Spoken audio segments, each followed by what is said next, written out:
शीतलता और युद्ध की तत्परता, सौम्यता और उग्रता, प्रेम और भय।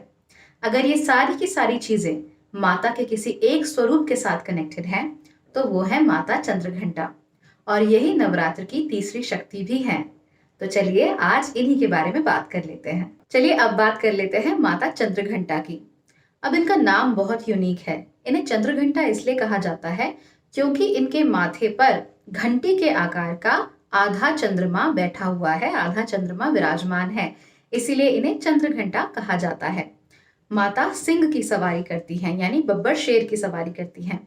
साथ ही साथ इनके 10 हाथ हैं और उन 10 हाथों में ये तरह तरह के आयुध धारण करती है। और एक हाथ आपको अभय देता है, आपको वरदान देता है और आपको भक्ति की शक्ति देता है। एक मान्यता तो ऐसी भी है कि जब शिवजी पार्वती से ब्याह करने चले थे, तो उस समय उनके सारे गण जो थे उनको देखकर उनके ससुराल वाले डर गए।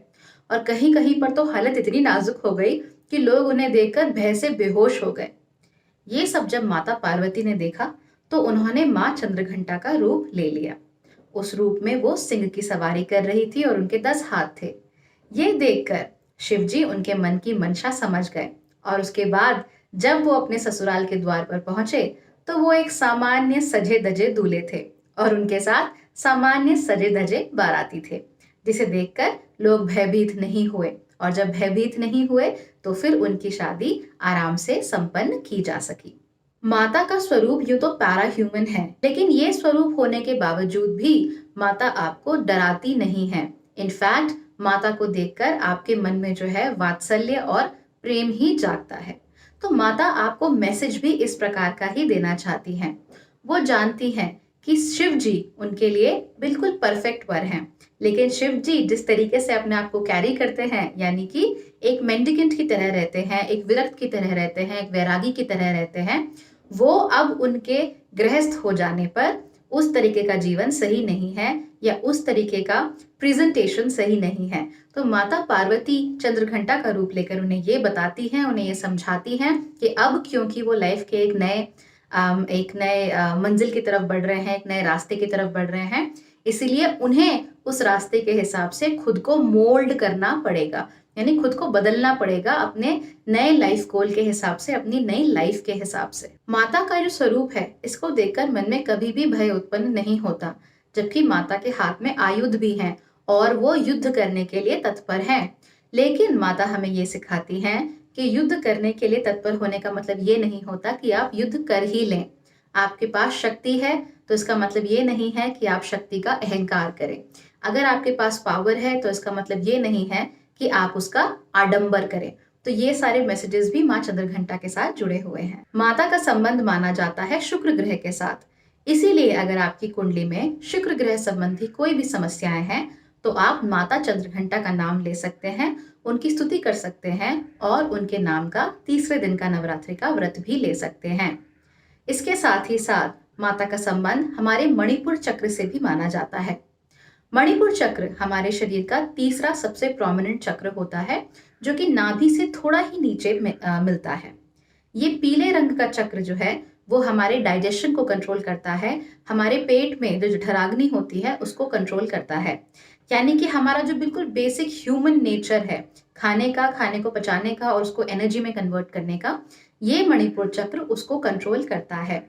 जब भी हमारे मन में तरह तरह के भय होते हैं, हमें आत्मविश्वास की कमी होती है, हम अपने ऊपर पूरी तरीके से भरोसा नहीं कर पाते, या फिर हम ये जानते ही नहीं हैं कि हमारी शक्ति क्या है, या फिर हम अपनी लाइफ में होने वाले चेंजेस के लिए रेडी नहीं होते, तो ये जो मणिपुर चक्र होता है इसमें कुछ ना कुछ समस्याएं उत्पन्न होती हैं। और वो समस्याएं मोस्टली हमें या तो डायबिटीज के रूप में, या किडनी इश्यूज के रूप में, या फिर हमें मोस्टली तो डाइजेस्टिव इश्यूज के रूप में ही देखने को मिलती है। यानी कि गैस्ट्रिक ट्रबल्स हो गए, आपको एसिडिटी की समस्या हो गई, कब्ज की समस्या हो गई, कॉन्स्टिपेशन जैसी प्रॉब्लम्स हो गई, डायरिया हो गया, इस तरह की जो प्रॉब्लम्स होती हैं वो मणिपुर चक्र के साथ संबंधित होती हैं। याद रखिए, अगर हमारे शरीर का डाइजेशन अच्छा नहीं होता तो वो हमारे शरीर में टॉक्सिन्स को पैदा करता है। और एक बार आपके शरीर में टॉक्सिन्स पैदा होने शुरू हो गए तो उसके बाद आपको तरह तरह की बीमारियां जकड़ लेती हैं। उससे कोई फर्क नहीं पड़ता कि आपकी उम्र क्या है, आपकी हाइट क्या है, आपका वेट क्या है। अगर आपका डाइजेशन सही नहीं है, everything can go wrong. Manipur चक्र हमारे शरीर में ऊर्जा को पैदा करता है, हमें स्फूर्ति देता है, हमें आनंद देता है, हमें आगे बढ़ने की शक्ति देता है। क्योंकि याद रखिए, जब तक कोई चीज़ डाइजेस्ट ही नहीं होगी तो हमें उसकी कैलोरीज, हमें उसकी एनर्जी कैसे मिलेगी? मणिपुर चक्र उसको ही कंट्रोल करता है। तो अगर आप माता का ध्यान करेंगे, खास तौर से तब जब आपको डाइजेशन के इश्यूज हों, डायबिटीज के इश्यूज हों, या फिर ऐसे ही कोई ऑटो इम्यून डिजीजेस हों, तो फिर आपके लिए ये व्रत जो है वो बहुत सफल साबित हो सकता है। इसलिए ध्यान दीजिए और माता का व्रत जरूर करिए। माता हमें सिखाती हैं दृढ़ता और आत्मविश्वास। माता हमें ये सिखाती हैं कि जब हम कोई कदम उठा लेते हैं, जब हम किसी कदम को उठाने का साहस करते हैं, तो हमें उसके बाद उस कदम को आगे बढ़ाकर उसे नीचे रखने का और दूसरा कदम बढ़ाने का साहस भी जरूर करना चाहिए। यानी कि हमें चीजें आधे बीच में नहीं छोड़नी चाहिए, अपने ऊपर पूरा आत्मविश्वास रखना चाहिए और जो हम करना चाहते हैं उसे अपने अंजाम तक जरूर पहुंचाना चाहिए। जब तक आपके अंदर आत्मविश्वास नहीं होगा, आप काम शुरू तो कर देंगे पर उसे कभी खत्म नहीं कर पाएंगे। आपके लाइफ में लग्जरीज तो होंगी पर आप उन लग्जरीज का भोग नहीं कर पाएंगे। आपके पास सब कुछ होगा लेकिन उसके बावजूद भी आपको कोई ना कोई कमी जरूर महसूस होगी।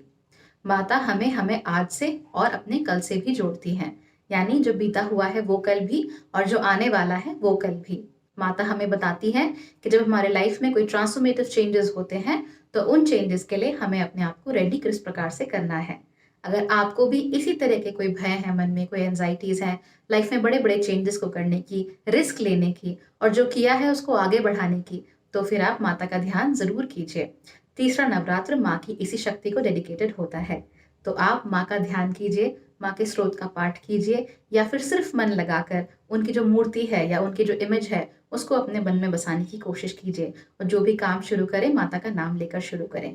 इससे आपको संबल भी बहुत मिलेगा, आपका आत्मविश्वास भी बहुत बढ़ेगा और आपके काम सफल भी जरूर होंगे। हाँ, लेकिन याद रखिए कि सिर्फ माता का नाम लेना ही काफी नहीं है, मेहनत भी करनी पड़ती है। तो अगर मेहनत कर रहे हैं और साथ में माता का नाम भी ले रहे हैं तो सारे काम बन जाएंगे, लेकिन सिर्फ नाम जप रहे हैं तो फिर काम नहीं बनेंगे, क्योंकि काम तो आप कर ही नहीं रहे होंगे इन दैट केस। तो ये तो था आज का वीडियो। कल हम बात करेंगे माँ कुष्मांडा के बारे में, इसलिए कल के वीडियो का इंतजार भी जरूर कीजिएगा।